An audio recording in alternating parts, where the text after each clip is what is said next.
ഇവിടെ പോണ്ടോ രാവിലെ കുളിച്ചൊരുങ്ങി? കുളിച്ചില്ല, ഒരുങ്ങി. അത് സ്ഥിരമുള്ള.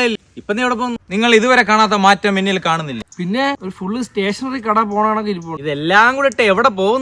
എനിക്കൊരു കൊച്ചിനെ സെറ്റ് ആക്കാനുണ്ട്. അവളെ കാണിക്കാനല്ലടാ ഞാൻ ഇതൊക്കെ ഇട്ടോണ്ട് പോണത്. ഓടെ ഇവിടെ നിർത്തിയെന്തിന് ഇയാള്? പെമ്പിള്ളേർ ഇംപ്രസ് ആവുന്ന രീതിയിലുള്ള കൈച്ചേനോ മാലയോ മോതിരോ. എന്റെ ഒരു അരിഞ്ഞാണ് ഇരിപ്പുണ്ട്. പുറത്ത് കിടക്കുന്ന എന്തെങ്കിലും വേണം, അകത്ത് കിടക്കുന്ന വേണ്ട. എന്തേലും കുറിയില്ലേ നല്ല ചന്ദനം തൊട്ടിട്ട് ഒന്ന് പോയാണ് ആ ഒരു മലയാള തനിമയിൽ ചെന്ന് ഇറങ്ങിക്കൊടു. കുറി എങ്കിൽ കുറി. അജിൻ ബ്രോ കേർ. ഹായ്, എനിക്കൊന്ന് സംസാരിക്കണമായിരുന്നു.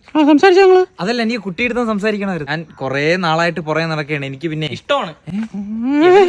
എനിക്ക് ഇഷ്ടമാണ്. ഞാൻ കൊറേ നാളായിട്ട് പറയാന്ന് വിചാരിച്ചു. എന്നെ ഇഷ്ടമാണോ? അല്ല. ഞാൻ ഇട്ടിരിക്കുന്ന ഉടുപ്പ് കൊള്ളാവോ? ഇല്ല.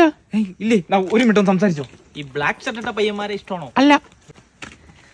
ഇതാ ഉമ്മ എന്റെ മാലാകെ ഞാൻ കണ്ട. കുട്ടി ഇതെങ്ങനെയുണ്ട്? കുട്ടിയെ കാണിക്കാൻ വേണ്ടി ഞാൻ ഒരുപാട് ഉടുപ്പ് ഞാൻ മേടിച്ചായിരുന്നു. എന്നെ ഇഷ്ടമല്ലേ? ഇഷ്ടപ്പെടാൻ തോന്നുന്നു. നമുക്ക് നാളെ കാണാം.